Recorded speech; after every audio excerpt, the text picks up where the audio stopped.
Hello everyone, मेरा नाम अंजलि है और आज हम बात करने वाले हैं यूज़र डिफाइंड फंक्शन के बारे में। अब अगर हम यूज़र डिफाइंड फंक्शन के बारे में बात करें तो ये वो फंक्शंस होते हैं जो हमें यूज़र खुद क्रिएट करके देते हैं। ठीक है, यूज़र डिफाइंड फंक्शन के बारे में हम इस लेक्चर में बात करने वाले हैं। अब यहाँ पर होता क्या है कि जब एक यूज़र खुद एक फंक्शन को क्रिएट करता है तो उसको हम यूज़र डिफाइंड फंक्शन बोलते हैं।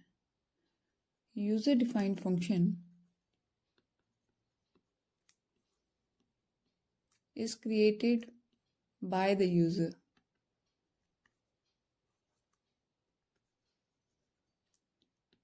राइट, यूज़र खुद एक फंक्शन क्रिएट करता है, उसको हम यूज़र डिफाइंड फंक्शन बोलते हैं। लेकिन जब एक यूज़र डिफाइन करता है, एक फंक्शन को क्रिएट करता है, तो वो किस तरीके से क्रिएट करता है। पाइथन ने हमें एक डेफ नाम का कीवर्ड दिया है which helps us to create a function. जब भी हमें एक फंक्शन को क्रिएट करना है तो हम डेफ कीवर्ड का यूज़ करेंगे।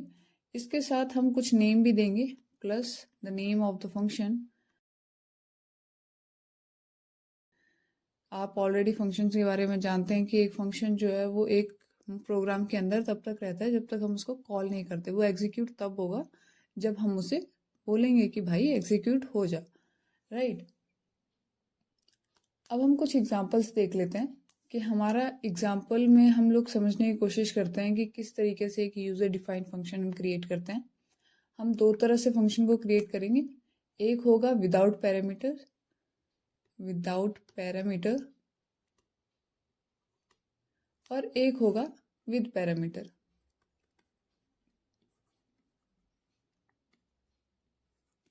हम दो फंक्शंस यहाँ पर क्रिएट करेंगे। अब सबसे पहले हमने बात की थी कि हम लोग डेफ कीवर्ड का यूज़ करेंगे। हमने डेफ कीवर्ड का यूज़ किया, हमने एक नाम दिया फंक्शन को टू ग्रीट अ पर्सन। हम एक फंक्शन क्रिएट कर रहे हैं। यहाँ पर हमने कोई पैरामीटर पास नहीं किया, हमने डायरेक्टली फंक्शन को कहा कि तुम प्रिंट करके दो हेलो गेस्ट। अब यहाँ पर होगा क्या कि ये फंक्शन को जब हम कॉल करेंगे तो ये बाय डिफ़ॉल्ट जो हमने इसको प्रिंट करने के लिए कहा है कि हेलो गेस्ट प्रिंट करके दो, ये सिर्फ वही प्रिंट करके देगा।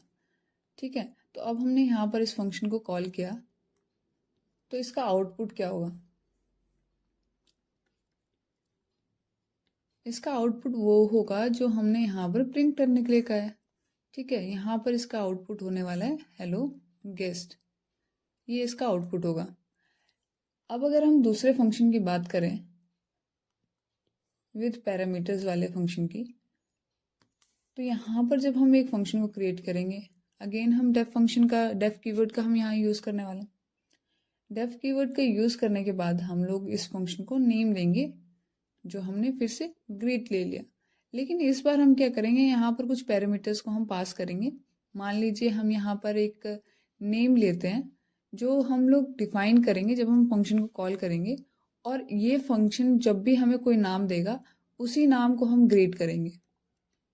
ठीक है, अब यहाँ पर हमने इसको कहा कि प्रिंट करो हेलो, और साथ ही हमें ये भी प्रिंट करके दो कि कौन सा नाम हमने पास किया है उस पर्सन को ग्रीट करो।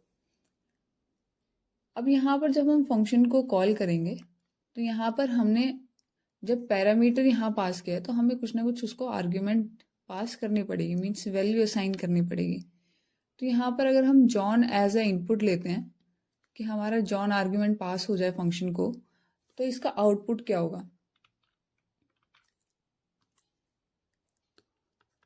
इसका आउटपुट होगा जो हमने प्रिंट करने के लिए कहा है इसको, पहले तो ये हेलो प्रिंट करेगा, साथ ही में कॉन्कैटिनेशन एज आउटपुट नहीं आएगा।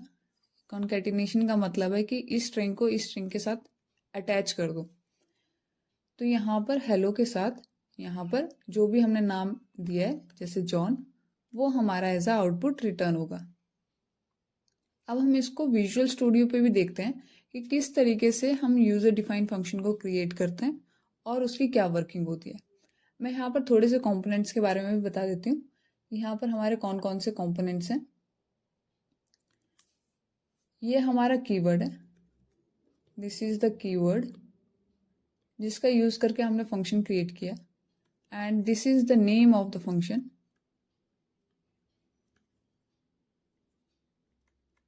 और यहाँ पर ये जो है ये हमारा पैरामीटर है, ठीक है, ये हमारा पैरामीटर है। ये हमारी स्टेटमेंट है, मल्टीपल स्टेटमेंट्स हो सकती हैं। ये हमारी स्टेटमेंट है जो इस फंक्शन के अंदर हम रन करेंगे। जब हम इस फंक्शन को कॉल करेंगे तो ये स्टेटमेंट्स रन होनी चाहिए। इसके अलावा यहाँ पर हमने फंक्शन को कॉल किया और यहाँ पर हमने फंक्शन को क्रिएट किया था। कॉल करने पे हमने यहाँ पर जो हमारा पैरामीटर था उसको हमने आर्ग्यूमेंट पास की, इसको हम आर्ग्यूमेंट बोलते हैं।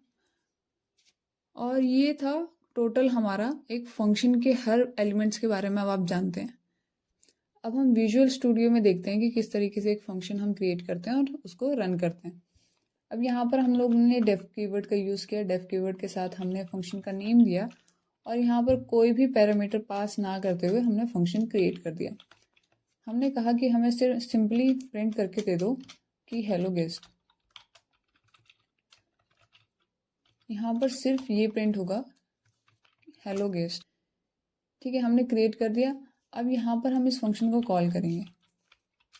कॉल करेंगे तो यहाँ पर हम कोई भी पैरामीटर पास नहीं करेंगे, क्योंकि पैरामीटर जब नहीं होता है तो हमें कोई आर्ग्यूमेंट नहीं देनी पड़ती है। हम इसे सेव करते हैं और इसे रन करते हैं तो यहाँ पर हेलो गेस्ट प्रिंट होके आ गया। अब यहाँ पर हम थोड़ा सा और चेंजेस करते हैं। ये तो हो गया विदाउट पैरामीटर, लेकिन अब हम चाहते हैं कि यहाँ पर कुछ पैरामीटर हो। पैरामीटर में हम लोग यहाँ पर एक नेम नाम का वेरिएबल ले लेते हैं। ये नेम नाम का वेरिएबल इस फंक्शन के अंदर वर्क करेगा, इसके बाहर वर्क नहीं करेगा। और यहाँ पर हम चाहते हैं कि यहाँ पर जब ये गेस्ट, हम यहाँ गेस्ट हटा देते हैं, ये गेस्ट की जगह पे यहाँ पर प्रिंट करके दे जो भी हम नेम पास करते हैं उस पर्सन को ये ग्रीट करें, राइट। अब यहाँ पर जब हमने फंक्शन को कॉल किया और हमारे पास कुछ पैरामीटर है नेम नाम का, तो हमें कुछ वैल्यूज़ उसको असाइन करनी पड़ेंगी। तो यहाँ हम आर्ग्यूमेंट पास करेंगे और हम यहाँ पर नेम दे देते हैं जॉन। आप कुछ भी नेम दे सकते हैं और यहाँ पर हम इस फंक्शन को रन करते हैं। जब हमने अब सेकेंड टाइम इस फंक्शन को रन किया तो यहाँ पर इसने साथ में जॉन को ऐड कर दिया। मीन्स यहाँ पर हमारा जो प्लस सिंबल है वो कॉन्कैटिनेट करता है 2 स्ट्रिंग्स को, और यहाँ पर नेम जो है वो हमारा जॉन था, तो हमारे हेलो के साथ जॉन जो है वो कॉन्कैटिनेट होके सिंगल लाइन में प्रिंट होके आ गया। This is how a simple and user defined function is created by the user. Hope you enjoyed the lecture and see you in the next video. Till then, keep supporting.